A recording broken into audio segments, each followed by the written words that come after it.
அருட்பெருஞ்சோதி அருட்பெருஞ்சோதி தனிப்பெரும் கருணை அருட்பெருஞ்சோதி.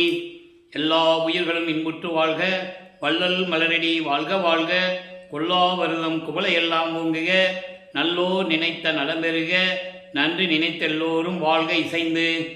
உலக மக்களே, அறிவார்ந்த அன்பர்களே, ஆண்மநேய ஒருமைப்பாடுடைய அன்பர்களே, வல்லப்பமான நமக்கு அருளிய திருவுட்பாவிலிருந்து அருட்பெருஞ்சோதி ஆண்டவருடைய திருவிளையாடல்களை பார்த்து கொண்டிருக்கிறோம். அருட்பெருஞ்சோதி ஆண்டவர் நான் ஏற்கனவே கூறியது போல ஆதியும் அந்தமில்லா தோன்றிய இறைவன், சுயமாக தோன்றிய இறைவன். அருட்பெருஞ்சோதி ஆண்டவர் இந்த பிரபஞ்சத்தை உருவாக்கி அண்டங்களை படைத்து உலகங்களையும் படைத்து அந்த உலகங்களை ஆளக்கூடிய பதத்தலைவர்களையும் படைத்து அந்த பதத்தலைவர்களுக்கு தேவையான தொழில்களையும் கொடுத்து, பதத்தலைவர்கள் என்பது இறைவனால் உருவாக்கப்பட்டவர்கள். இறைவன் ஒரு காரியத்தை நடத்த வேண்டும் என்றால் அதற்காக ஒருவனை உருவாக்குவது.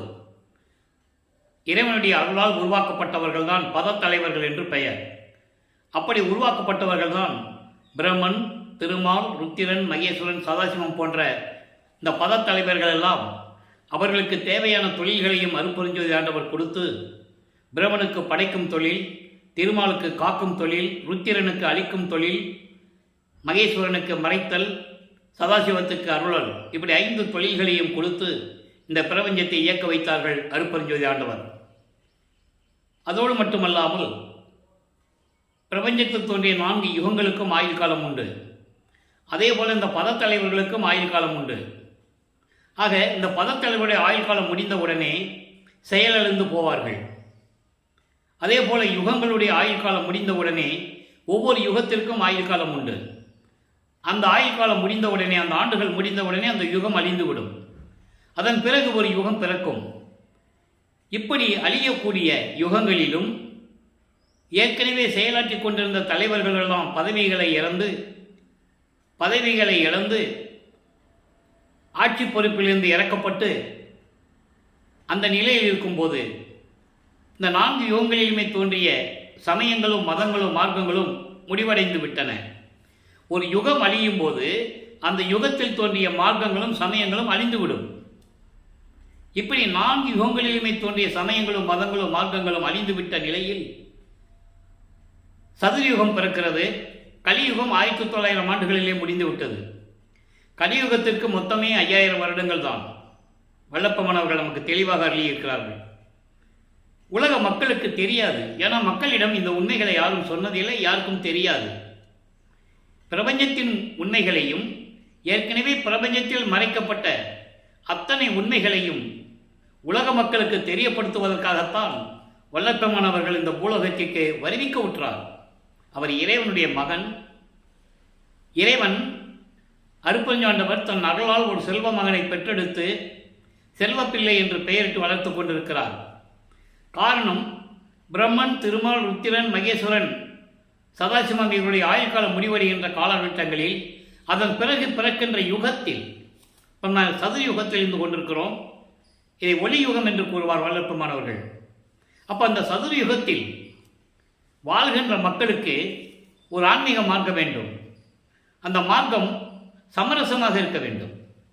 உலக மக்களும் அந்த மார்க்கத்தை சமரசமாக ஏற்றுக்கொண்டு ஒற்றுமையோடு இன்புற்று வாழ வேண்டும் என்பதற்காகவே தான் வளர்த்து கொண்டிருந்த செல்வ பிள்ளையை ஒரு தாயின் வழியாக இந்த பூலோகிற்கு வருவிக்க செய்தார் என்பதை இறைவனுடைய திருவிளையாடல்களின் மூலமாக பார்த்து கொண்டிருக்கிறோம். அப்படி வருவிக்க உற்றவர் நமது பிள்ளை பெருமானவர்கள் தனது மகனை ஒரு தாயின் கருவறையிலே சிசுவாக அமர்த்துகிறார். அதற்கு முன்னால் திருவிளையாடல் நடந்து கொண்டிருக்கிறது. அதனுடைய விளக்கங்கள்லாம் ஏற்கனவே நாம் சொல்லியாகிவிட்டது. இப்போ நேரம் பற்றாக்குறையின் காரணமாக ஒரு தாயின் கருவறையிலிருந்து திருவிளையாடல் எப்படி நடந்தது என்பதை தான் இப்போ நம்ம பார்த்துட்டு இருக்கோம். ஆரம்பத்தில் எல்லா விளக்கங்களையும் பார்த்துருக்கிறோம். அப்போ இந்த நிலையில் இருக்கும்போது நமது பிள்ளை பெருமானவர்கள் ஒரு தாயின் கருவறையிலே இருக்கும்போது இறைவனுடைய திருவிளையாடல் எப்படி நடந்தது, என்ன தந்தையை இருட்டான இடத்துல கொண்டு வந்து வச்சிட்டேன்னு சொல்லும்போது கருவறை இருட்டாக இருக்கிறதே, பயமாக இருக்கிறதே என்று கூறும்போது தன் மகனுக்கு ஒளிகாட்டியதையும் வெளிச்சத்தை காட்டுகிறார். கருவறையிலே தனது மகன் பசி என்று கூறும்போது தன் மகனுக்கு அருளமுதம் ஊட்டுகிறார். அவர் அருளமுதம் உண்டவர். ஒரு தாயின் கருவறையிலே இருக்கும்போது அருளமுதம் உண்டவர் என்பதை நான் பதிவு செய்ய கடமைப்பட்டிருக்கிறேன்.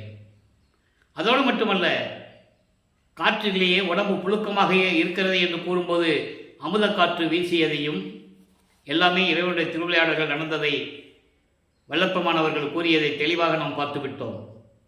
அப்படி வருவிக்க இடம்தான் மருதூர் என்ற கிராமம். சிதம்பரம் அருகிலே மருதூர் என்ற ஒரு கிராமம்.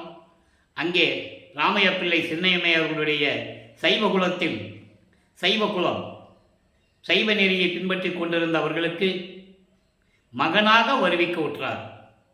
வருவிக்க உற்றார் என்பது ஏற்கனவே விளக்கம் கொடுத்திருக்கிறேன். இறைவன் இந்த பூலோகத்தில் ஏதாவது திருவிளையாடல் செய்ய வேண்டும் என்று நினைத்தால் அதற்கான மகனை அவர் வருவிக்க செய்வார். வருவிக்க செய்வார். கையை காட்டினா போதும். 7 வகையான நிலைகளை வளர்ப்புமான் கூறுகிறார்.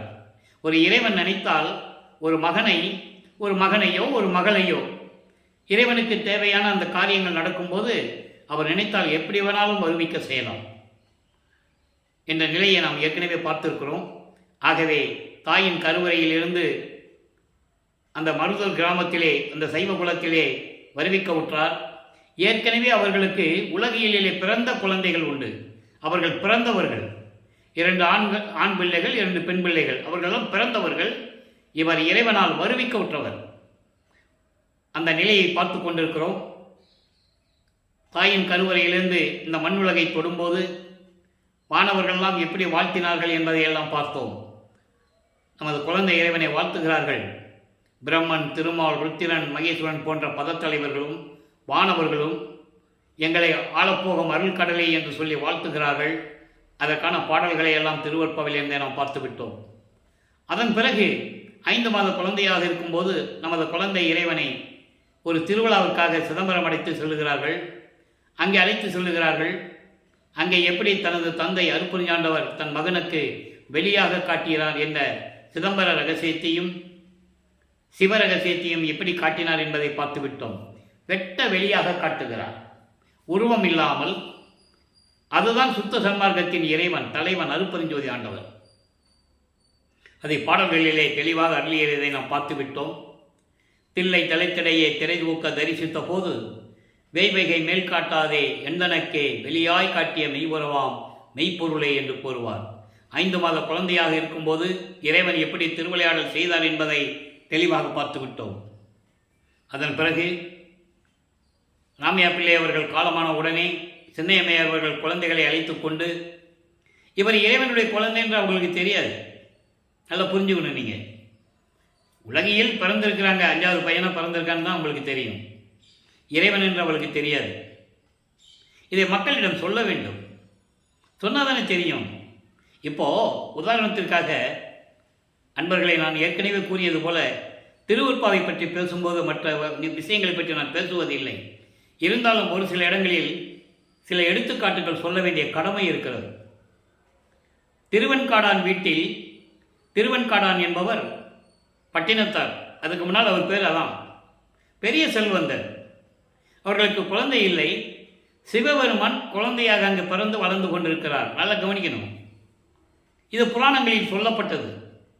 அப்போது திருவெண்காடானுக்கும் அவர் மனைவிக்கும் தன்னுடைய பையன் சிவபெருமான் உங்களுக்கு தெரியாது. நல்லா புரிஞ்சுக்கணும். சில காலங்கள் கழித்தவுடனே ஞானம் கிடைப்பதற்காக இறைவன் மறைந்து விடுகிறார். காதறிந்த ஊசி கூட கடத்திருக்க வேலுமான்னு சொல்லுவாங்கல்ல, அது பட்டோன்னா அவனுக்கு ஞானம் பிறக்குது. அதே போல நமது பிள்ளைப்பெருமானவர்கள் இறைவனுடைய மகன் அருட்பெருஞ்சோதி ஆண்டவர், அவருடைய மகன் வந்து வருவிக்க உற்றார் என்பதை உலக மக்களுக்கு தெரியப்படுத்த வேண்டும். வல்லப்பமானவர்கள் வருவிக்க உற்று 202 ஆண்டுகள் முடிவடைந்த நிலையிலும் கூட பிறந்தார் என்று சொல்வார்கள், அவதரித்தார் என்று சொல்லுவார்கள். அப்படி சொல்லக்கூடாது. வருவிக்க உற்றவர் என்று கூற வேண்டும். ஆக அந்த நிலையில் இருக்கும்போது சின்ன கவனம் செல்லுகிறார்கள். அங்கு சில காரணங்களால் இருக்க முடியவில்லை. சென்னையில் வந்து குடியேறுகிறார்கள். அவர்கள் இருந்த பகுதி ஏழுகிணர் பகுதியில் இருக்கின்ற வீராசாமி முதலியார் தெருவில் குடியேறினாங்க. நமது குழந்தை இறைவன் வளர்ந்து கொண்டிருக்கிறார். பள்ளியில் சேர்க்கணும். பள்ளிக்கூடத்தில் போய் சேர்க்குறாங்க. படிக்க முடியாது அவரால். என இறைவனுடைய திருவிளையாடல் நடக்குது. அவர் தந்தை நினைக்கிறார், தனது மகன் இந்த உலக சந்தை படிப்பை படிக்கக்கூடாது, யாரிடம் படிக்கக்கூடாது, தன் மகனுக்கு யாரும் ஆசிரியராக இருக்கக்கூடாது. அதோடு மட்டுமல்ல, தனது மகன் யாரையும் குருவாகவும் ஏற்றுக்கொள்ளக்கூடாது. இந்த நிலையில் திருவிளையாடல் நடந்து கொண்டிருக்கிறது. அப்புறம் எப்படி அவர் படிக்க முடியும்? நினச்சி பாருங்க. படிக்க முடியல, வீட்டுக்கு வந்துட்டார். வீட்டுக்கு வந்தால் எவ்வளோ பிரச்சனை இருக்குன்னு உங்களுக்கு தெரியும். திட்டுவாங்க, ஏசுவாங்க. பள்ளிக்கூடத்தில் சேர்த்தா படிக்க முடியாது வந்துட்டியே அப்படின்னு சொல்லியெல்லாம் பண்ணுவாங்கல்ல. இந்த நிலையெல்லாம் தாங்கி கொண்டிருக்கிறார். அவருக்கே தெரியாது அவர் யார் என்று. நல்லா புரிஞ்சுக்கணும், அவருக்கே தெரியாது. அப்போது 1823ஆம் ஆண்டு தொடங்கிய திருவிளையாடல் 5/10/1823ஆம் ஆண்டு வரிவிக்க விட்டுறார். அதற்கு முன்னாலேயே திருவிளையாடல் நடக்க ஆரம்பிச்சிருச்சு. அப்போது 1874 வரைக்கும் நடக்குது. இந்த 51 ஆண்டுகளை 8 ஆண்டுகளாக பிரித்து தனது மகனுக்கு அருளை கொடுத்து கொண்டிருக்கிறார் அருட்பெருஞ்சோதி ஆண்டவர். அப்போது வரிவிக்க விட்ட ஆண்டிலிருந்து 8 ஆண்டுகளுக்குள் என்ன நடந்தது என்பதை நாம் ஏற்கனவே பார்த்து விட்டோம்.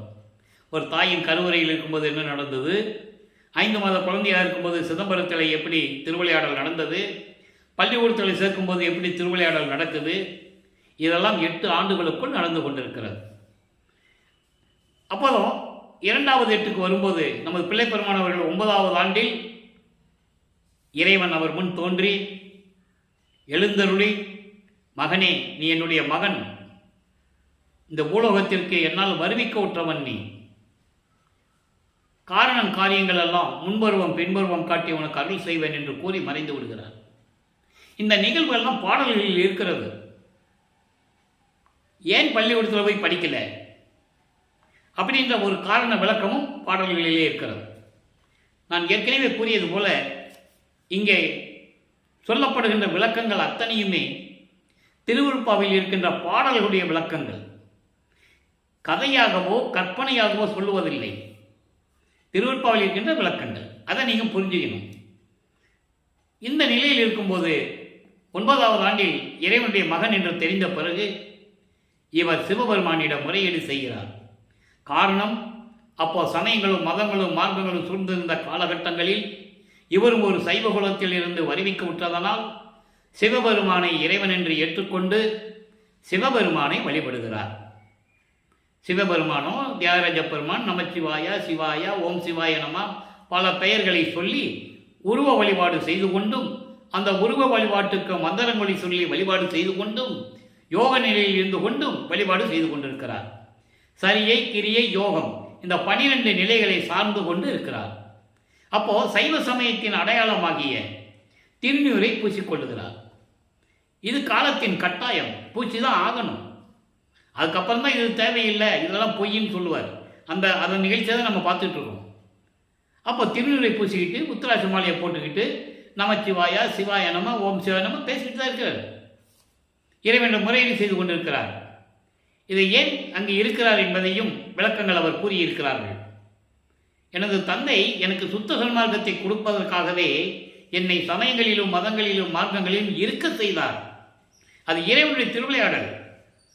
இவர் விரும்பியோ அங்கே நம்ம இருக்கணும்னு விரும்பியோ இருந்தது இல்லை, இறைவனுடைய திருவிளையாடல். ஏன் இதை சொல்கிறோம்னா, இன்றைக்கு வரைக்கும் இதை சொல்லியே மக்களிடம் ஒரு பொய்யான விளக்கங்களை சொல்லிக் கொண்டிருக்கிறார்கள். வல்லப்பமான திருநூறு பூசினாரியா, அவர் எல்லா சாமியும் கும்பிட்டாரியா, அதெல்லாம் கும்பிடலாம், சுத்த சன்மார்க்கத்தில் கும்பிடக்கூடாதுன்னு யார் சொன்னது? இப்படி ஒரு பொய்யான தகவல்களை பரப்பி கொண்டிருக்கிறார்கள். சுத்த சன்மார்க்க நெறிகள் என்பதை வல்லப்பமா நமக்கு ஏற்கனவே அருளி இருக்கிறார்கள். அதை நம்ம பார்த்துட்டு இருக்கோம். இதை ஏன் சொல்ல வேண்டிய காலத்தின் கட்டாயம் இது இருந்தாரு. இறைவனுடைய திருவிளையாடல் அது.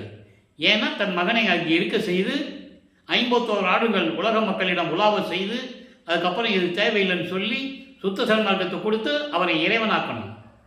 பிரித்த சக்தியோடு திரும்பி ஒன்றாயிரணும். இதுதான் கான்செப்டு. அப்போ இந்த நிலையில் இருக்கும்போது இவர் சிவபெருமானை வழிபட்டு கொண்டிருக்கிறார். இவருக்கு வேறு எதுவுமே தெரியாது. சுத்த சன்மார்க்கம் தெரியாது, அருட்பெருஞ்சோதி ஆண்டவர் யாருன்னு தெரியாது, சுத்த சன்மார்க்க நெறிகளை அவருக்கு தெரியாது. மறைப்பு நிலையும் மறப்பு நிலையும் அவருக்கு இருக்கிறது. அப்போ இந்த நிலையில் இருக்கும்போது முறையீடு செய்கிறார். 1ஆம் திருமுறை உருவாகிறது. 8 பதியங்கள், 712 பாடல்கள். நம்ம 6வது பதியத்திலிருந்து இறைவனுடைய திருவிளையாடலை பார்த்துட்டு இருக்கோம். அதுக்கு முன்னால் ஏற்கனவே நான் மகாதேவ மாலை திருவடி புகழ்ச்சிகளை விளக்கம் யூடியூப்பில் கொடுத்துருக்கேன். நான் 5 ஆண்டுகளாக திருவருட்பாவினுடைய விளக்கங்களை கூறிக்கொண்டிருக்கிறேன், நீங்கள் பார்த்துக்கலாம். அப்போ இந்த நிலையில் இருக்கும்போது சிவபெருமானை வழிபாடு செய்கிறார், முறையீடு செய்கிறார். 232 பாடல்கள். ஒவ்வொரு பாடல்களிலும் சிவபெருமானிடம் எப்படி முறையீடு செய்தார் என்பதை விளக்கமாக பார்த்து விட்டோம். இப்போ தந்தையிடம் பாடியாச்சு, முறையீடு செஞ்சாச்சு, விண்ணப்பம் வச்சாச்சு, அருள் கிடைக்கல. அப்போ அவர் மனம் இயங்குகிறது. தந்தையிடம் சொல்லி எந்த பிரயோஜனம் இல்லை, தாயிடம் சொல்லுவோம் என்று சொல்லி வடிவுடைமனை பற்றி பாடுகிறார். வடிவுடை மாணிக்கமாலை உருவாகிறது. மொத்தம் 100 பாடல்கள். இன்னைக்கு 98வது பாடலுடைய விளக்கத்தை பார்க்க போகிறோம். இயற்கை தானே, ஒரு குழந்தை அப்பா கிட்ட போய் கேட்டு இல்லைன்னா அம்மா கிட்ட தான் போய் நிற்பாங்க. அந்த நிலையில் இருந்து கொண்டிருக்கிறார். பாடலை கவனிங்க. பொன்னுடையார் அன்றி போற்று நற்கல்வி பொருளுடையார் என்னுடையார் என ஏசுகின்றனர். இஃது என்னை அன்னே மின்னுடையாய் மென்னில் துன்னுடையாய் ஒற்றிமேவும் முக்கன் மண்ணுடையாய் என்னுடையாய் வடிவுடை மாணிக்கமே. இது பாடல். என்ன சொல்றாருன்னா, அதாவது செல்வந்தர்கள் மட்டுமல்லாமல், செல்வந்தர்கள் செல்வ செழிப்போடு வாழ்கின்ற மக்களும் மட்டும் அல்லாமல் நல்ல கல்வி கற்றவர்களும் கூட, நல்ல கல்வி கற்றவர்கள், விளக்க முடியவர்கள், எல்லாம் உணர்ந்தவர்கள் கூட என்னுடைய இறைவன் என்றும் என்னுடைய தந்தை என்றும் என்னுடைய அம்மை என்றும் போற்றுகிறார்கள். இது எப்படி? இது எதற்காக? என் தாயே, எப்படி? இது உள்ளன்போடு இருக்கிறார்களா? இல்லை. அப்படிப்பட்டவர்கள் எல்லாம் இறைவன் என்றும் என்னுடைய தாய் என்றும் சொல்லிக் கொண்டிருக்கிறார்கள். மின்னல் போன்ற என் அம்மையே, மின்னல் எடை போட ஒளி கொண்டு இருக்கின்ற என் தாயே, திருவொற்றியூரிலே முக்கன் உடைய என் தந்தையிடம் பக்கத்தில் அமர்ந்திருக்கின்ற என் தாயே, வடிவுடை மாணிக்கமே, எனக்கு நீ அருள வேண்டாமா? செல்வந்தர்களும் சரி, நல்ல கல்வி கற்றவர்களும் சரி, உன்னையும் இறைவனையும் போற்றுகிறார்கள். அதனால் எப்படி?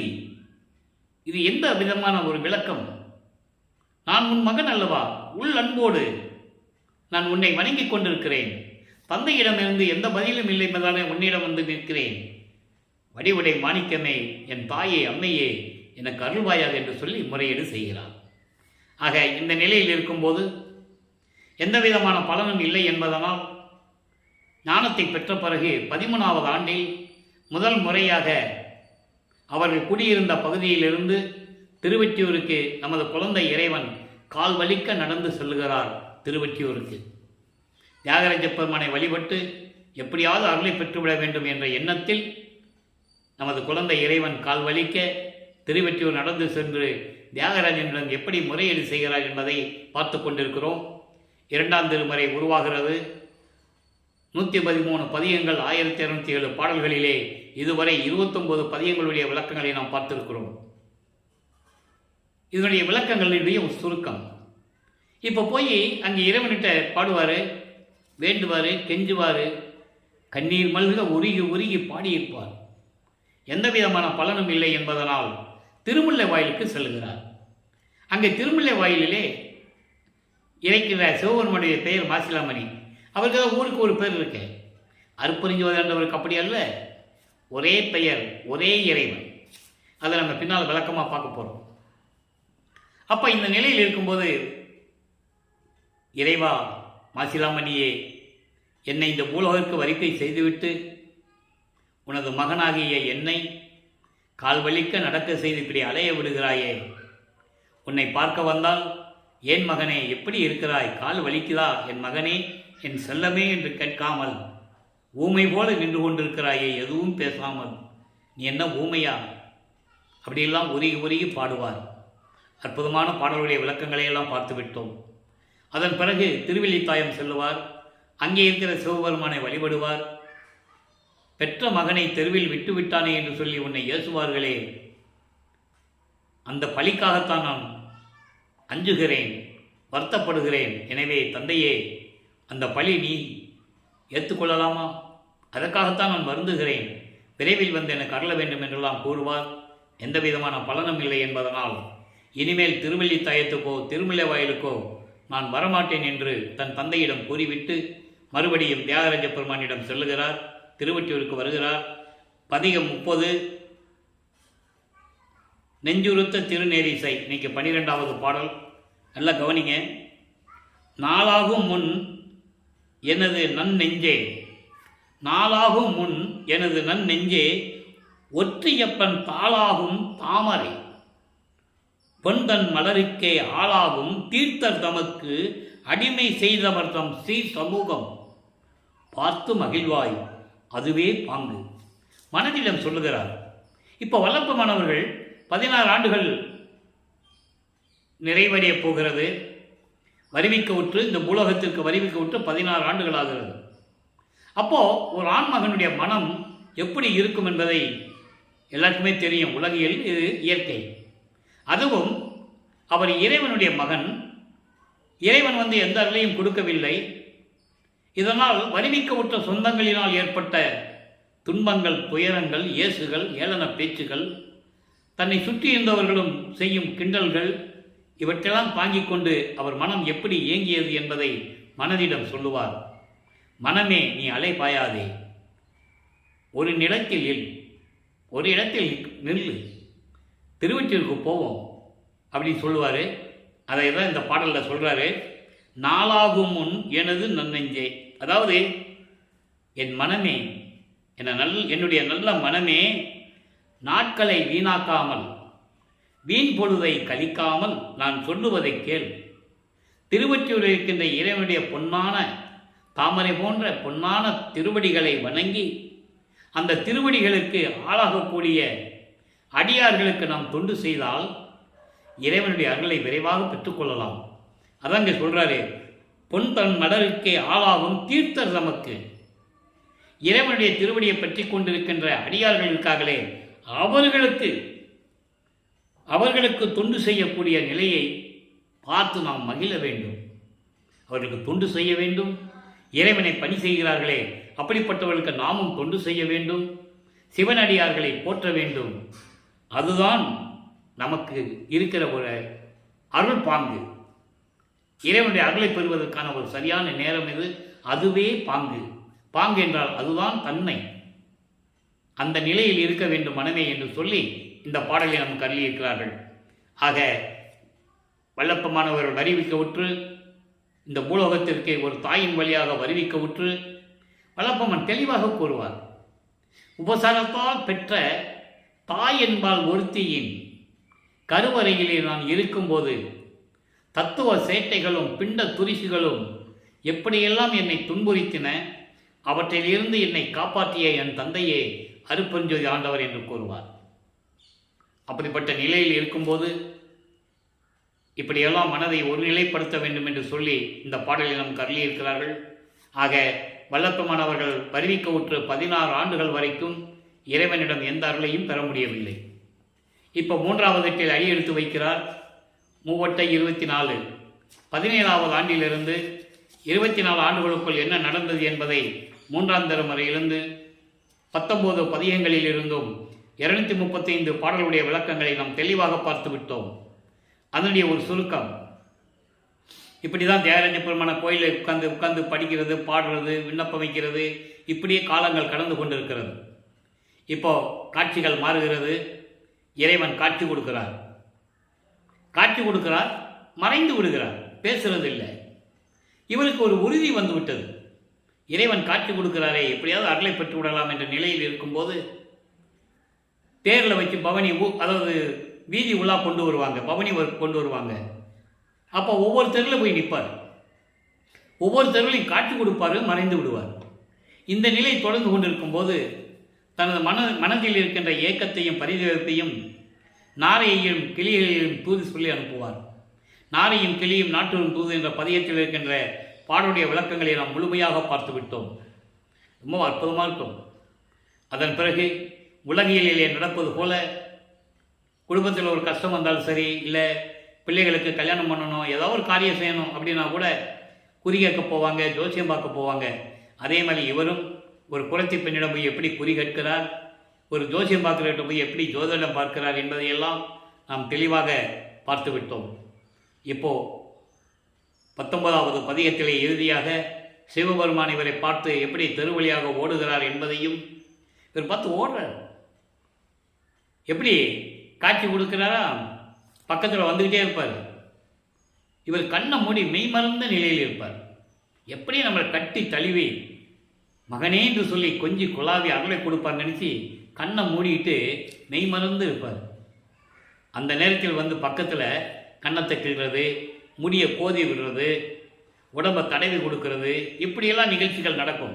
ஏன்னா ஒவ்வொரு பாட்டையும் ஒவ்வொரு விதமாக சொல்லுவார். அப்போ இதெல்லாம் நடந்துகிட்டு இருக்கும்போது திடீர்னு கண்ணை முடிச்சு பார்ப்பாரு. திரும்பி பார்க்காம அப்படியே யூட்டன் எடுத்து தெருவழியாக ஓடிக்கிட்டு இருப்பார் சிவபெருமான்.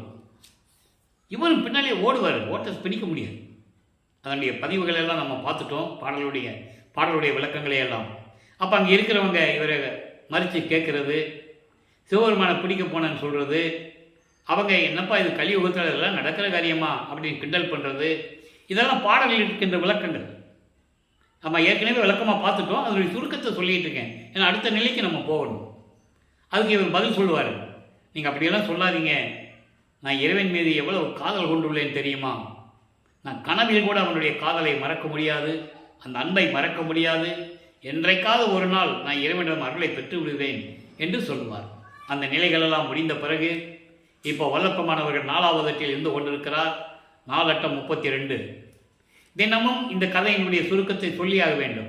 ஏன்னா ஒரு எபிசோடு முடியும் போது இன்னொரு எபிசோடு ஆரம்பிக்கும் போது அதனுடைய விளக்கத்தை சுருக்கத்தை சொல்லணும், அப்போ தான் மக்களுக்கு புரியும். இன்னைக்கு பார்க்குறவங்களுக்கு புரியும், தினமும் ரெகுலராக பார்க்குறவங்களுக்கு ஏற்கனவே தெரியும், நம்ம சொன்னது திரும்பி சொல்கிறாருன்னு தெரியும். ஆனால் புதுசாக பார்க்குறவங்களுக்கு தெரியணும் இல்லை. இப்போ 4வது எட்டில் 4:32 25வது ஆண்டிலிருந்து 32 ஆண்டுகளுக்குள் அந்த 8 வருஷத்தில் என்ன நடந்தது என்பதை நாம் 4ஆம் திருமுறையிலிருந்து 8 பதிகங்களில் இருந்தும் 197 பாடலுடைய விளக்கங்களை நாம் தெளிவாக பார்த்து விட்டோம். அன்பு மாலை, அற்பகாச மாலை, பிரசாத மாலை, ஆனந்த மாலை, பத்தி மாலை, சௌந்தரிய மாலை, அபராத மன்னிப்பு மாலை, அதிசய மாலை, ஒவ்வொரு பாடல்களிலும் எவ்வளவு விளக்கமாக நம்ம பார்த்தோம் என்பது தினமும் பார்க்குறவங்களுக்கு தெரியும். அப்போது இறைவன் இப்போ என்ன பண்ணுறார், இவர் 25வது ஆண்டு வருவிக்க விட்டு, இந்த பூலோகத்துக்கு வருவிக்க விட்டு 25வது ஆண்டு. அப்போ அந்த நிலையில் இருக்கும்போது இனிமேல் திருவொற்றிற்கும் போக முடியாது, போகக்கூடாது, திருவள்ளித்தாயத்துக்கும் போகக்கூடாது, திருமலை வயலுக்கும் போகக்கூடாது, இனிமேல் எங்கே போய் சிவபெருமானை கூப்பிடக்கூடாது அப்படின்ற முடிவுக்கு வந்துட்டார். அப்போ இந்த நிலையில் இருக்கும்போது 27வது ஆண்டில் அவருக்கு கல்யாணம் பண்ணணும்னு சொல்கிறாங்க. ஒரு கால்கட்டு போட்டால் தான் அவனுக்கு சரியாக வரும், ஊர் சுற்றிட்டு இருக்கான் அப்படின்னு சொல்லி முடிவு எடுப்பாங்க. அது உலகியலிலே இயற்கையான ஒரு நிகழ்ச்சி. அப்போது வரிவிக்க உற்றதனால் ஏற்பட்ட சொந்தம் அக்கா என்ற சொந்தம் இல்லையா? ஏன்னா ஒரே தாய் வயிற்றில் பிறந்தவங்க அவங்க, அதனால் அந்த சொந்தங்கள் உண்டு, இது இயற்கை. அப்போ அக்கா மகளை கல்யாணம் பண்ணணுன்றாங்க.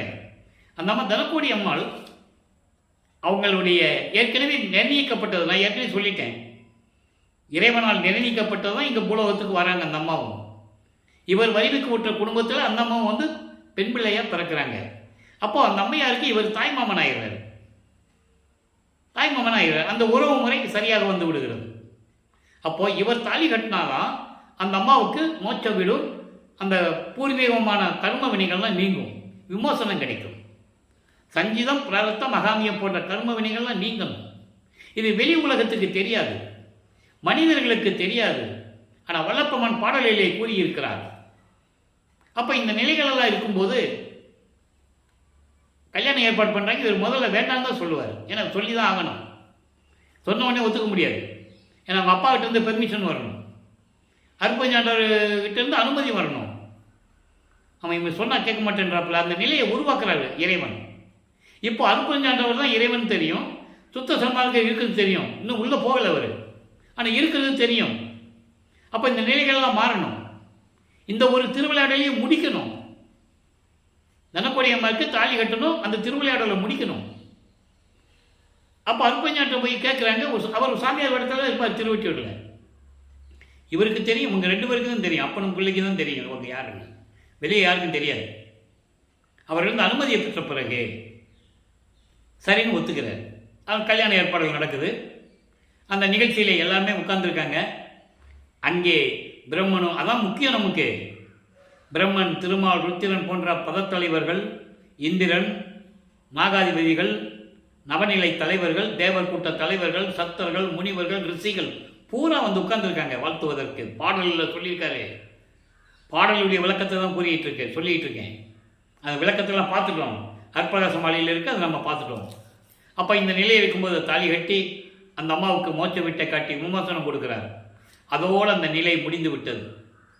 இப்போ வல்லப்பமானவர்கள் இறைவனுடைய 8 குணங்களில் 4 குணத்தை கடந்து 5வது குணத்தில் இருக்கிறார். தன்வயத்தனாதல், தூய உடம்பினாதல், முற்றிலும் உணர்தல், இயற்கை உணர்வினாதல், இயற்கையாகவே பாசங்களை நீக்குதல். இப்போ அந்த நிகழ்வில் இருக்கிறார். நீ பின்னால் 3 இருக்கு. பேரர்கள் உடைமை, முடிவில் ஆற்றல் உடைமை, வரம்பில் இன்ப உடைமை. இந்த 3 பின்னால் நடக்கும்.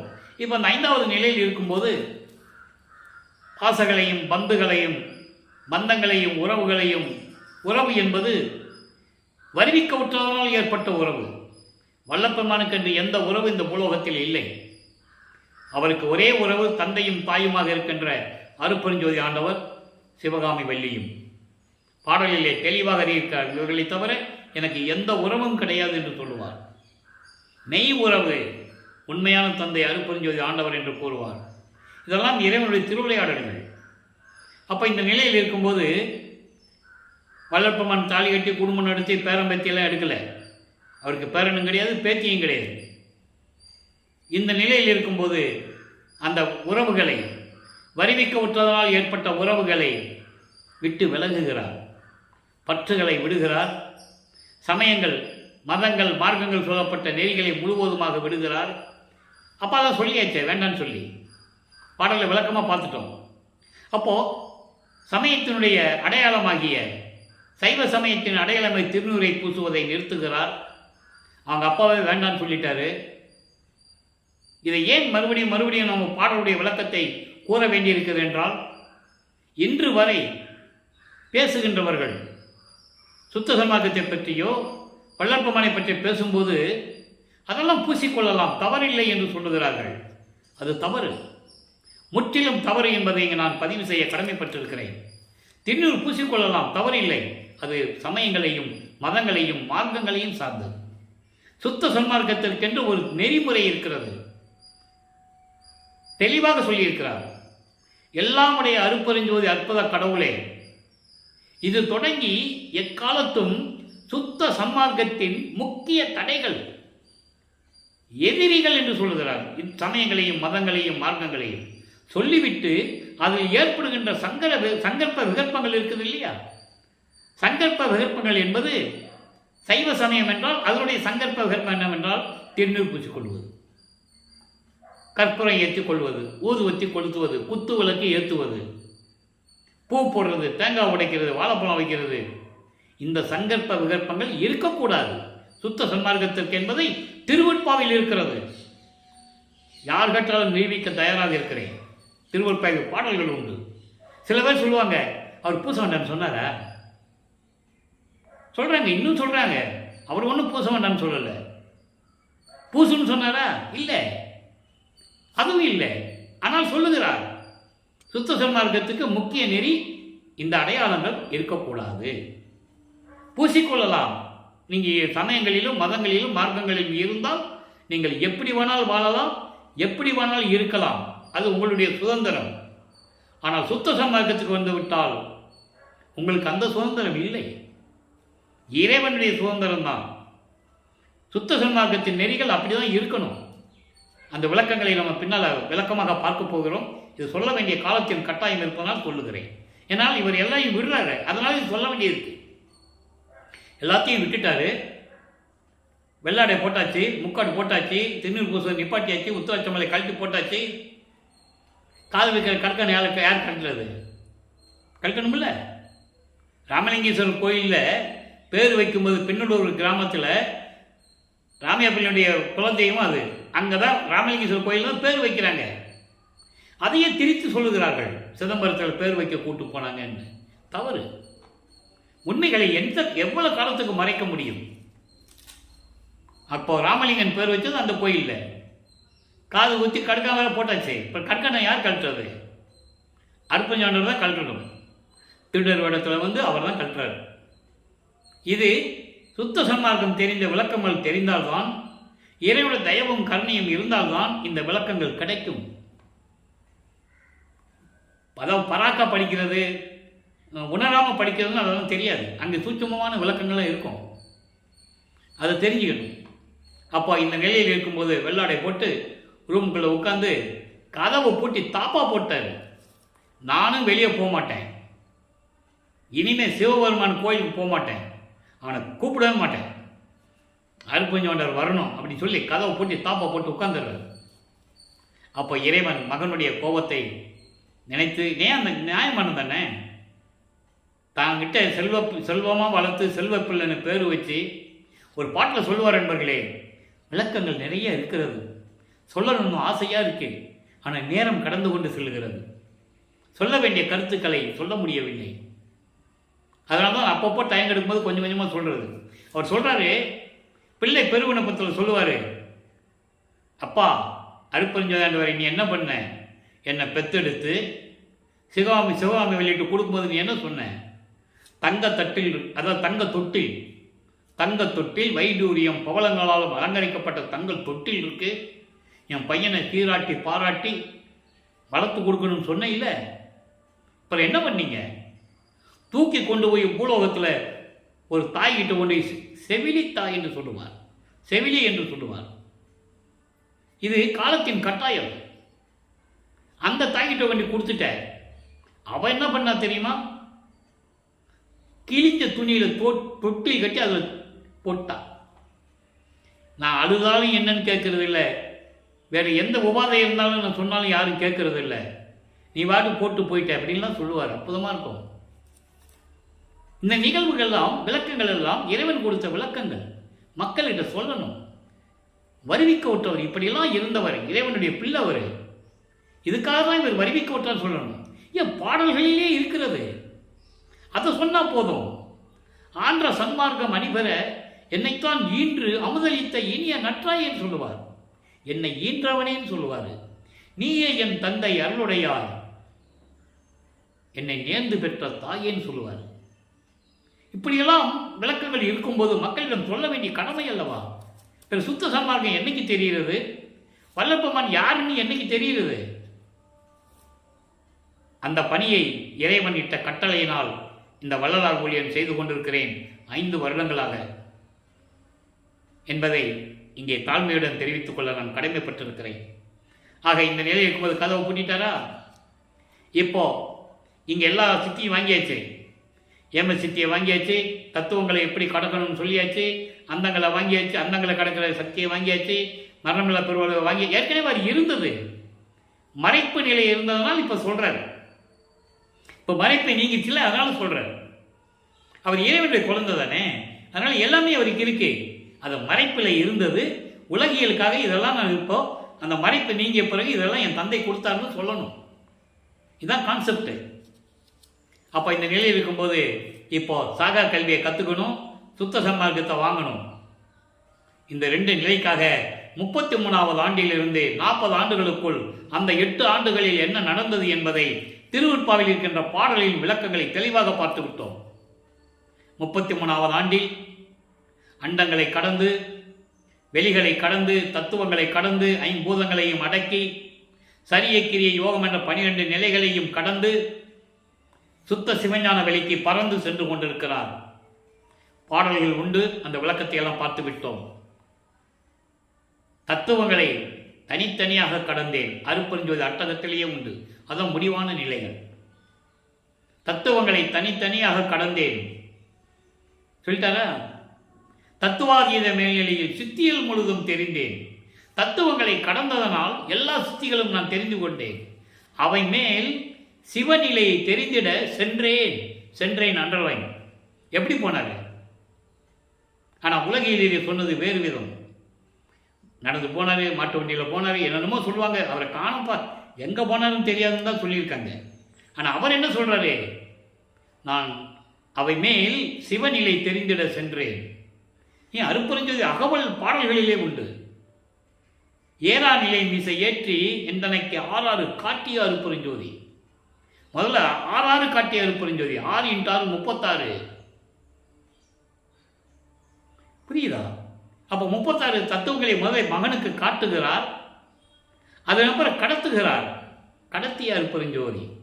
ஏறா நிலை நடுநிலை ஏற்றி என்னை ஈண்டு எந்தனக்கே 6 கடத்திய அருப்பெருஞ்சோதி. முதல்ல காட்டிய அருப்பெருஞ்சோதி, அப்புறம் கடத்திய அருப்பெருஞ்சோதி. தெளிவாக இருக்கு இல்லையா? இந்த நன்னாலும் கடந்த அருப்பெருஞ்சோதி, நன்னாலும் கடந்த ஒளி ஞான சபாபதி என்பார் ஒரு பாடலில் உண்டு. நன்னாலும் கடந்த ஒளி ஞான சபாபதியை. நன்னாலும் என்பது என்ன? 4 × 4 16. 16வது நிலையில் இருக்கின்றவர் அருப்பெருஞ்சோதி. அதுதான் கடவுள் நிலை அறிந்து அம்மையமாதல். அப்போ சரிய கிரிய யோகம் 12 நிலைகளும் சமயங்களையும் மதங்களையும் மார்க்கங்களையும் சார்ந்தது. தெளிவாக சொல்கிறேன். இப்போ இந்த நிலையில் இருக்கும்போது பறந்து சென்று கொண்டிருக்கிறார். அண்டங்களை கடந்து, வெளிகளை கடந்து. நீங்கள் சினிமாவில் பார்த்துருப்பீங்க, தேவர்கள்லாம் எப்படி பறந்து போகிறாங்க, திடீர்னு வந்து எப்படி நிற்கிறாங்க, அப்படியே நீங்கள் பார்த்துருப்பீங்க. அதே நிலை தான். அப்போ பறந்து சென்று கொண்டிருக்கிறார். அங்கே சத்தியஞான சபைக்கு வெளியே முதல்ல போகிறார் இல்லையா? அப்போ தான் முதல்ல போகிறாரு. 33வது ஆண்டில் தான் போகிறாரு. 13வது ஆண்டில் எப்படி திருவொற்றியூருக்கு போனாரோ அதே போன்று 33வது ஆண்டில் தான் அங்கே போகிறாரு.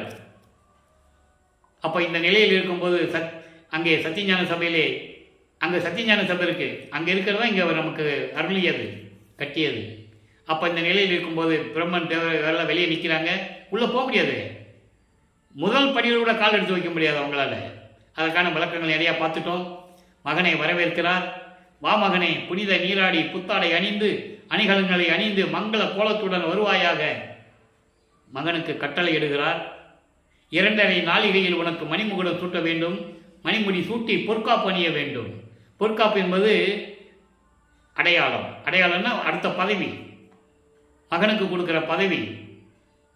இந்த நாட்டாமைங்க ஜாமீன்தாரெலாம் கையில் ஒரு காப்பு போட்டுப்பாங்களா, அந்த மாதிரி. அதே மாதிரி வந்து அமருகிறார். மணிமுடி சூட்டி, மகனே சுத்த சன்மார்க்கத்தை பெற்றுக்கொள், இனிமே இது உன்மார்க்கம் என்று சொல்லி கொடுக்கிறார். அதனால தான் அதை வாங்கிய பிறகு என் மார்க்கம் என்று சொல்லுவார். என் மார்க்கம் என்று சின்னம்பிடின்னு சொல்லுவார். ஆக இந்த நிலையில் சாகா கல்வியை தந்தையர் கற்றுக் கொடுக்கிறார். சாகா கல்வியை கற்றுக்கொள்ளுகிறார்.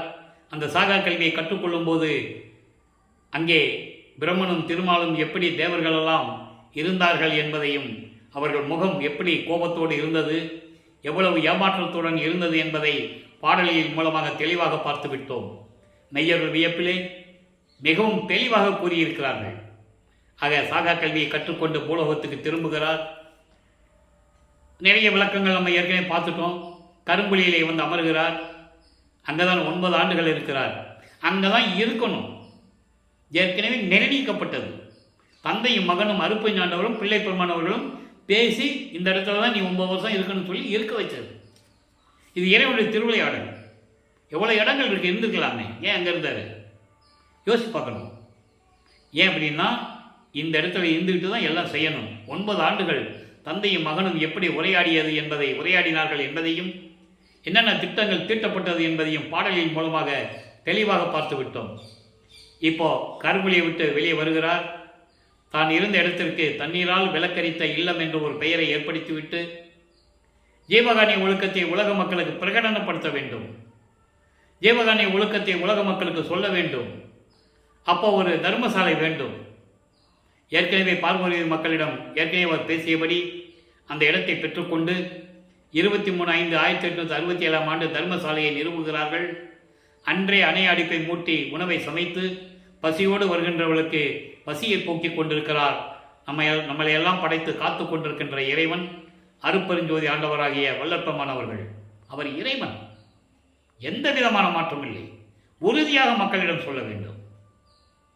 அப்போ அந்த நிலையில் இருக்கும்போது அதன் பிறகு 1869 ஆண்டு நீதிமன்றத்திலே திருவற்பாவை மறுப்பா என்று அறிவிக்க வேண்டும் என்று ஆறுமுக நாவலார் வழக்கு தொடர்ந்து விட்டார். அதனுடைய தீர்ப்புகள்லாம் எப்படி பெற்றுக்கொண்டு மறுபடியும் தர்மசாலைக்கு வந்து அமர்ந்தார் என்ற விளக்கங்களை எல்லாம் பார்த்து விட்டோம். அதன் பிறகு இங்கே உத்தரஞான சிதம்பரம் மாலை எப்படி உருவாச்சு, அங்கே அந்த பாடல்களில் இருக்கின்ற விளக்கங்களை தெளிவாக ஒவ்வொரு நாளும் பார்த்திருக்கிறோம். சுத்த சன்மார்க்கம் என்றால் என்ன, சுத்த சன்மார்க்கத்தின் நெறிகள் என்ன என்பதை அதன் மூலமாக நாம் தெளிவாக பார்த்தோம். சுத்த சன்மார்க்கத்தில் இருந்தால் இறைவனுடைய அருளை உடனடியாக பெற்றுக்கொள்ளலாம், இல்லை என்றால் காலம் தாமதமாகும் என்ற நிலையெல்லாம் அந்த விளக்கங்களில் இருந்து பார்த்து விட்டோம். அதன் பிறகு நடராஜபதி மாலையும் சர்க்குரி மாலையும் அந்த 2 பதியங்கள் இருக்கின்ற பாடலுடைய விளக்கங்களை முழுமையாக பார்த்து விட்டோம். ஏன் நடராஜபதி மாலை என்ற ஒரு மாலை உருவாகியது என்றால், நடராஜனுக்கும் அருட்பெருஞ்சோதி ஆண்டவருக்கும் வித்தியாசம் தெரியணும். காலமாக நடராஜனும் அருட்பெருஞ்சோதி ஆண்டவரும் ஒன்று தான், எல்லாம் ஒன்று தான், எல்லாம் ஒன்று தான்ப்பா, எல்லாம் ஒன்றும் கிடையாது அப்படின்லாம் சொல்லிட்டு இருக்காங்கல்ல, அதுக்கு விடை நடராஜபதி மாலை. அந்த விளக்கங்களை முழுமையாக பார்த்து விட்டோம். அதனால தான் சொல்லுவார், அருட்பெருஞ்சோதி நடராஜபதியே, அருட்பெருஞ்சோதி நடராஜபதியன்னு சொல்லுவார். நடராஜன் என்பவன் சைவ சமயத்தின் தலைவன், ஒரு கர்மசித்தர் என்று கூட சொல்லலாம். அப்படிதான் மூல சாஸ்திரங்கள் எல்லாம் சொல்லுது. சைவ சமயத்தினுடைய தலைவனுடைய ஒரு பகுதி நடராஜன். சிவபெருமான், நடராஜன், சொக்கநாதன், இப்படிலாம் பல பெயர்கள் உண்டு. அது ஒரு நிலை. சைவ சமயத்தினுடைய தலைவன், அவனுடைய நிலை அவ்வளவுதான். அதன் காலத்துக்கு ஏற்றபடி மாறிக்கொண்டே இருக்கும். சுத்த சன்மார்க்கம் பிறந்த பிறகு அது முற்றிலும் அழிந்து விட்டது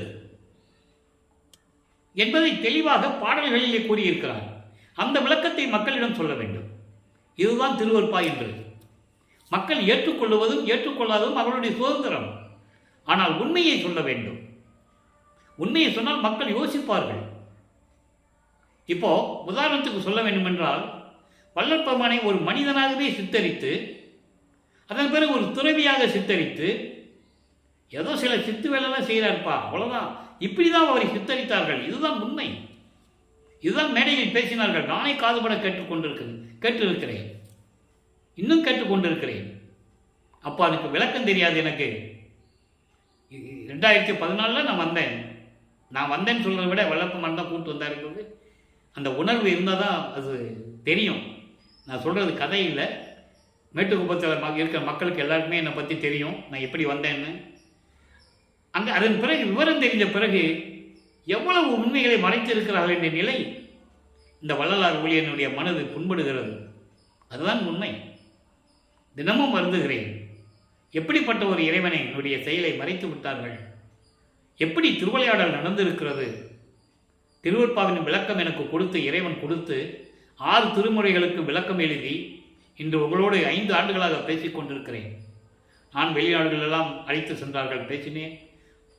அண்ட மாநிலங்கள் ஆந்திரா, கர்நாடகாலாம் போய் பேசியிருக்கிறேன்.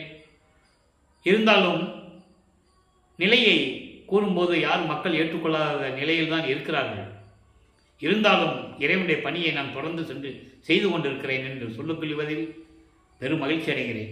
இது ஏன் சொல்ல வேண்டியிருக்குன்னா, எனக்காக மட்டுமல்ல, என்னுடைய தற்பெருமை அல்ல, இறைவனுடைய திருவிளையாடலுக்காக நான் சொல்லுகிறேன்.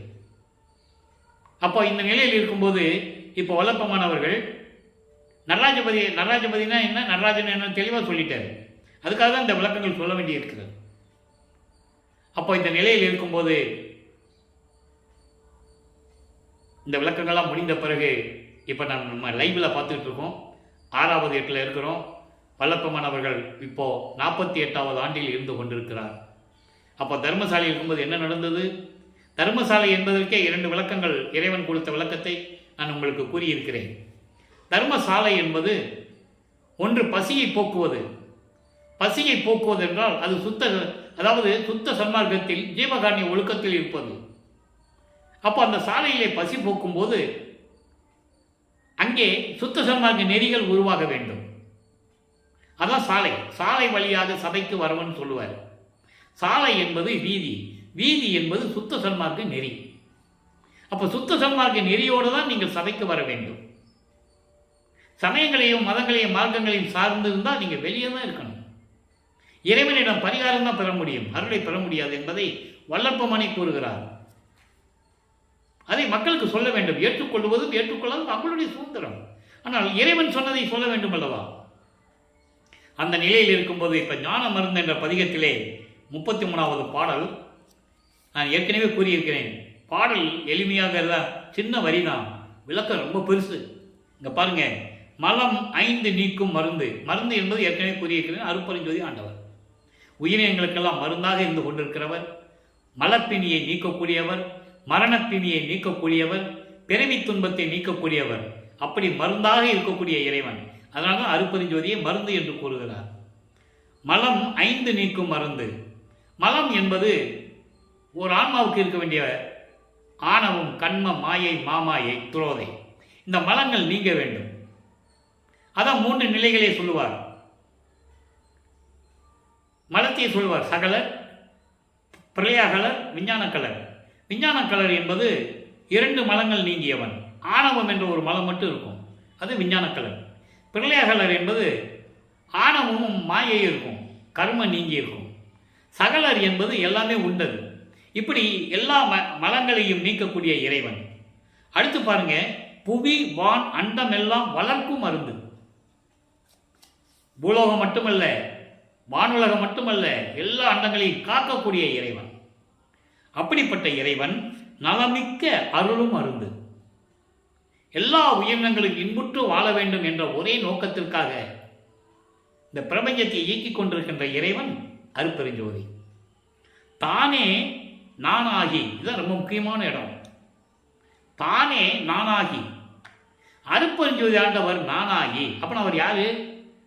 அருட்பெருஞ்சோதி ஆண்டவருடைய ஒரு அங்கம். தானே நானாகி தானாகும் நாட்டு மருந்து. தானாகும் என்பது அருட்பெருஞ்சோதியாக விளங்கிக் கொண்டிருக்கின்ற இறைவன். இதை ஒரு பாடலிலே சொல்லுவார்.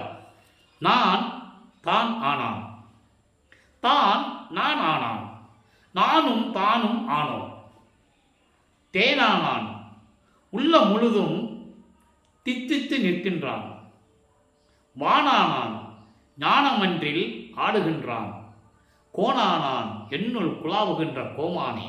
இவ்வளவு அத்தியான பாடல். அதான் இங்க சொல்றாரு, தானே நானாகி, தானே நானாகி தானாகும் நாட்டு மருந்து. நானும் அவனும் ஒன்றுதான் சொல்றாரு, வேற ஒண்ணு இல்லை. நானும் அவனும் ஒன்றுதான். அப்படியே யாரு? அருட்பெருஞ்சோதி ஆண்டவர் நானும் ஒன்றுதான் சொல்லுவார். இதை ஒரு இடத்துல சொல்லுவார், இவன் அவனாகி விட்டான் என்று சொல்லுவார். இறைவனால் வருவிக்க உற்ற இவன் அவனாகி விட்டான், அருட்பெருஞ்சோதி ஆகிவிட்டான், நான் அருட்பெருஞ்சோதி ஆண்டவராகி விட்டேன் என்று கூறுவார். இந்த நிலையில் இருக்கும்போது 147வது பதிகம் அனுபவ மாலையிலே 98வது பாடல், மொத்தம் 100 பாடல். எல்லா பாடல்களையும் விளக்கங்களையும் கேட்டு கடந்து வந்து விட்டுக்கோம். 98வது பாடலில் பாருங்க, ஏற்கனவே கூறியது போல தன்னை மனைவியாகவும் இறைவனை கணவனாகவும் வர்ணனை செய்து, உள்ளத்தை தோழியாக வர்ணனை செய்து அந்த பாடல்களை எல்லாம் அருளியிருப்பார்கள். தன்னுடைய அனுபவங்களை, இறைவனிடம் பெற்ற அனுபவங்களை கூறியிருப்பார். அதை எப்படி உலக மக்களுக்கு சொல்லுகிறார் என்பதுதான் இந்த பாடல். முதல்ல தோழியிடம் சொல்லுவது போல இருக்கும், அதை அப்படியே உலக மக்களுக்கு கன்வெர்ட் பண்ணணும். நல்லா கவனிங்க. புறப்புணர்ச்சி என் கணவர் புரிந்த தருணம்தான் புத்தமுதம் நான் உண்டு பூரித்த தருணம். புறப்புணர்ச்சி என்பது கட்டி தழுவுவது, அகப்புணர்ச்சி என்பது உள்ளத்தில் கலந்து கொள்வது. புறப்புணர்ச்சி என்பது கட்டி தழுவுவது. இறைவன் என்னை கட்டி தழுவும் போது என் கணவர், தோழியிடம் சொல்லும்போது இப்படி, உலக மக்கள்கிட்ட சொல்லும்போது எப்படி? இறைவன் என்னை கட்டி தழுவும் போது, அருட்பெருஞ்சோதி ஆண்டவர் என்னை கட்டி தொழுவும் போது புத்தமுதம் நான் உண்டு. சுத்த சன்மார்க்க நெறியில் இருந்ததனால் இறைவனுடைய அருளமுதம் உண்டு பூரித்த தருணம். எப்படி சொல்லுவது? இறைவன் என்னை கட்டி தழுவும் போது அந்த சுத்த சன்மார்க்கத்தை பெற்ற பிறகு அந்த அமுதத்தை உண்டு, அருளமுதத்தை உண்டு நான் பூரித்த சமயம், அந்த சமயத்தை நான் எப்படி சொல்லுவது? அந்த நேரத்தை அடுத்து சொல்வார் பாருங்க. சிறப்புணர்ச்சி சிறப்பு உணர்ச்சி மயமாகி அகப்புணர்ச்சி அவர்தாம் செய்த தருணம் சுகத்தை செப்புவது எப்படியோ. அதாவது சிறப்பு உணர்ச்சி என்பது பேரின்பமான நிலை. இறைவன் கட்டி தழுவுகிறார், அப்போ ஒரு நிலை இருக்கிறது. அந்த நிலை பேரின்பமாகி, அதான் மயமாகி, சிறப்பு உணர்ச்சி மயமாகின்னு சொல்றார். பேரின்பமாகி என் உள்ளத்தில் கலக்கும் போது, அகப்புணர்ச்சி என் உள்ளத்தில் கலக்கும் போது அந்த அருளிய தருணம் இருக்கிறதே, அந்த சுகத்தை நான் எப்படி சொல்லுவது? உலக மக்களே, இறைவன் என்னை கட்டி தொழுவும் போது, சுத்த சன்மார்க்கத்தை பெற்ற பிறகு அந்த அருளமுதத்தை நான் உண்டு இருந்த சமயம் அதை எப்படி சொல்லுவது? அதோடு மட்டுமா, அந்த நேரத்தில் நான் பேரின்பமாக இருக்கும்போது என் உள்ளத்திலேயும் கலந்து அவர் அருளிய எல்லா அருளிய சுகம் இருக்கிறதே, அதை நான் எப்படி சொல்லுவது? உலக மக்களே, தெளிவாக சொல்லிட்டாரா? அடுத்து, பிறப்புணர்ச்சி விடயம் இல்லை, சுத்த சிவானந்த பெரும்போகம் பெரும் சுகம்தான் பெருகி எங்கும் நிறைந்ததே. நல்ல பாருங்க, பிறப்புணர்ச்சி விடயம் என்பது இல்லை. அதாவது நான் இந்த உலகத்திற்கு வருவிக்க விட்டதனால் இந்த உலகிலே இருந்த மாய மயக்கங்கள் எல்லாம் இப்போ எனக்கு இல்லை. விடயம் என்பது ஆசைகள், உலக ஆசைகள், மண்ணாசை, பெண்ணாசை, பொன்னாசை. இந்த ஆசைகள்லாம் என்கிட்ட இல்லை. அதான் பிறப்புணர்ச்சின்னு சொல்கிறேன். பிறப்புணர்ச்சி விடயம் இல்லை. இறைவன் என்னை உள்ளம் கலந்து புறந்தழுவி எனக்கு எல்லா சுகத்தையும் கொடுத்த பிறகு இந்த உலகத்தில் நான் வருவிக்க விட்டு உலக ஆசைகள் இருக்குதே, அப்போ இதுக்கு இன்னைக்கு இல்லை. சுத்த சிவானந்த பெரும்போகம் பெரும் சுகந்தான் பெருகி, அதான் சொல்லுவார், சச்சிதானந்தம் என்று சொல்லுவார். இதை பேரின்பமான நிலை, சுத்த சிவ துரியாதீத நிலை. அப்படிப்பட்ட ஒரு நிலையே சுகந்தான் பெருகி எங்கும் நிறைந்தது. சொல்லிட்டு சொல்றார் பாருங்க, மரப்புணர்ச்சி இல்லாது. நான் ஏற்கனவே சொன்னேன், இறைவன் நமது பிள்ளைப்பெருமான் அவர்கள் சமயங்களையும் மதங்களையும் மார்க்கங்களையும் சார்ந்திருந்த போது மறைப்பு நிலை, மரப்பு நிலை இருந்தது என்று சொன்னேன். அது இங்கே சொல்றாரு, மரப்புணர்ச்சி இல்லாதே. அப்போ மரப்பை நீக்குகிறார், மறைப்பையும் நீக்குகிறார். மரப்புணர்ச்சி இல்லாதே நான் அதுவாய். நான் அதுவாய் என்பது நான் அருப்பெருஞ்சோதி ஆண்டவராய். நான் அதுவாய், அது என்மயமாய். அப்போ நான் அருப்பெருஞ்சோதி ஆண்டவராக இருக்கின்ற நேரத்தில் அவர் என்னோடு கலந்து விட்டார், என்மயமாகி. அப்ப நான் அவரை ஒண்ணுதான் சொல்றேன். என்மயமாகி சின்மயமாய். சின்மயம் என்பது மெஞ்ஞான நிலை. மெஞ்ஞானம் யாருக்குமே கிடையாது. அருப்பெருஞ்சோதி ஆண்டவருக்கு அப்புறம் வல்லப்பெருமானுக்கு தான் மெஞ்ஞானம். இதெல்லாம் ஞானம் பெற்றவர்கள் இல்லை என்று கூற முடியாது. பிரபஞ்சம் தோன்றிய காலத்திலிருந்து எத்தனையோ முனிவர்கள், ரிஷிகள், பெரிய பெரிய மகான்கள் தோன்றி இருக்கிறார்கள். அவர்கள் நிலைக்கு ஏற்றபடி இறைவனிடம் அருளை பெற்றுக்கொண்டு இந்த வையகத்துக்கும் வானகத்துக்கும் மனம் போலபடி திரிந்தவர்கள். புத்தனை சாடுகிறார், புத்தன் என்ற மத தலைவன் என்று சொல்லுகிறார், அருகர் என்று சொல்லுகிறார். அருகர் என்றால் மகாவீரர் போன்றவர்கள், இறைவனால் தூது அனுப்பப்பட்டவர்கள், தூதுவர்கள். எல்லாத்தையும் சொல்றாரு. ருத்திரன், பிரம்மன், இந்திரன் எல்லாத்தையும் சொல்றாரு. இவங்கெல்லாம் இறைவனுடைய கடைக்கண் பார்வையால் சிறிதளவு அருளை பெற்றுக்கொண்டு இந்த வையகத்துக்கும் வானகத்துக்கும் மனம் போனபடி திரிந்தவர்கள். பிரபஞ்சத்தின் உண்மையை கூறுகிறார். அதனால் தான் சுத்த சன்மார்க்கத்தை ஏற்றுக்கொள்ள மனம் மறுக்கிறார்கள். அதனால் தானே திருவற்பாவை மறுப்பா என்று அறிவிக்க வேண்டும் என்று நீதிமன்றத்திலே வழக்கு தொடர்ந்தார்கள். நல்லா புரிஞ்சுக்கணும். நீங்க பிரபஞ்சத்தின் உண்மையை சொல்லும்போது அதை ஏற்றுக்கொள்ள மனம் இல்லை அவர்களுக்கு. இந்த நிலையில் இருக்கும்போது அவங்க எப்படிப்பட்டவங்கன்னு சொல்றாரு, விளையாடான் என்ற சிறுபிள்ளை கூட்டம். விளையாடான் என்ற சிறுபிள்ளை கூட்டம் கை குழந்தை. அந்த குழந்தைக்கு விளையாட கூட தெரியாது. அந்த மாதிரி கை குழந்தை நிலையில் இருந்து கொண்டிருக்கிறார்கள் என்று கூறுகிறார். அதை தான் இங்கே சொல்றாரு. அதாவது நான் அதுவாய், நான் அருப்பெருஞ்சோதி ஆண்டவராகவும் அது அருப்பெருஞ்சாண்டவர் நானாகவும் இருந்து கொண்டு சின்மயமாய் மெஞ்ஞான நிலையில் இருந்து கொண்டிருக்கிறோம் என்று சொல்றார். இதை ஒரு பாடலிலே சொல்லுவார். பிரம்மனுக்கும் திருமாலுக்கும் மெஞ்ஞானம் இல்லை என்பதை இங்கே நான் சொல்ல கடமைப்பட்டிருக்கிறேன். அது பாடலில் இருக்கு. நான்முகத்தோனும் திரு நெடுமாலும் மெஞ்ஞானம் என்னும் வான்முக கண் கொண்டு காணாமல் தம் உருமாறியும் தேன்முக கொன்றை முடியும் செந்தாமரை சேவடியும் ஊன்முக கண் கொண்டு காணாமல் தேடி நின்றார். சற்றும் உணர்வில்லை. பிரம்மனுக்கு திருமாலும் நினைச்சிருந்தா, இறைவனிடம் கெஞ்சி இருந்தா, அடிய முடிய பார்க்கணும் சொல்லியிருந்தா காட்டியிருப்பார். ஆணவத்தினால், யார் நாங்கள் தான் பெரியவர்கள் என்றார், ஆணவத்தினால் இருந்ததனால் பிரம்மனுடைய முடியையும் அடியையும் பார்க்க முடியவில்லை. பிரம்மனும் திருமாலும் பார்க்கல. ஏனென்றால் அவங்களுக்கு மெஞ்ஞானம் இல்லைன்ற. ஞானம் இருந்தது, மெஞ்ஞானம் இல்லை. இருந்திருந்தால் பார்த்துருக்கலாம், நின்னிடத்திலிருந்தே பார்த்துக்கலாம். அதுக்கு ஒரு உருவம் எடுத்து தன் உருமாறியும் அன்னப்பறவையும் பண்ணி உருவெடுத்து ஏன் போகணும்? அதான் சொல்றாரு, மெஞ்ஞானமாய் தன்மயமான நிலையே. இந்த தன்மயமான நிலைதான் கடவுள் நிலையறிந்து அம்மயமாகக்கூடிய நிலை. அதுதான் நன்னாலும் கடந்த ஒளி ஞான சபாபதின்னு சொல்லுவார். நன்னாலும் என்பது 4 × 4 16. 16 நிலைகள் இருக்கின்றவன் தான் இறைவன். அதான் சொல்றாரு, தன் மயமான நிலையே. ஆக தான் இறைவன் பெற்ற அனுபவங்களை எல்லாம் கூறிவிட்டார். ஒரே ஒரு விளக்கம் அன்பர்களே, திருவருள் பெருமை என்ற பதிகத்திலே ஒரு விளக்கம். நேரம் கடந்து கொண்டிருக்கிறது, இருந்தாலும் சொல்ல முடியாமல் இருக்க முடியவில்லை. நான் சொல்லாமல் போயிட்டேன்னு வச்சுக்கோங்க, நைட்டெல்லாம் நான் தூங்க முடியாது. அது பாருங்க, என்னவா என்னவா அனைத்தும் ஈந்தவா, என்னவனே எனக்கு எல்லாம் கொடுத்தவனே, என்னை ஈன்றவனே. அதுக்காகத்தான் இங்கே திருவருள் பெருமையில் இந்த பாடலை இன்னைக்கு சொல்ல வேண்டிய கடமை. என்னை ஈன்றவனே, என்னை இந்த பூலோகத்திற்கு அனுப்பிய இறைவனே, என்னவா வேதம் சொன்னவா, வேதங்களை என்னுடைய முடிவுகள் விளக்கங்களை எல்லாம் சொன்ன இறைவனே, கருணை தூயவா, பெரியார் பெரியர் புதியவா, தேவர்களெல்லாம் வணங்கக்கூடிய இறைவனே, அம்பலத்து அமுதமே, அன்னவா. அன்னவானா அன்னை போன்ற தாய் போன்ற அன்பு உள்ளம் கொண்ட இறைவனே, அறிவினால் அறிய அறிவறிவா. இதுக்கு தான் இந்த பாடலை இன்னைக்கு இறைவன் உங்ககிட்ட சொல்றேன்.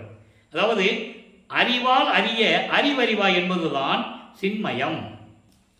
அதான் மெஞ்ஞானம். அறிய முடியாது, யாராலையும் அறிவால் அறிய முடியாத ஒரு அறிவு, அதுதான் மெஞ்ஞான அறிவு. அப்படிப்பட்ட மெஞ்ஞான அறிவில் இருக்கின்ற இறைவனே, ஆனந்த நாடகம் புரியும் மன்னவா.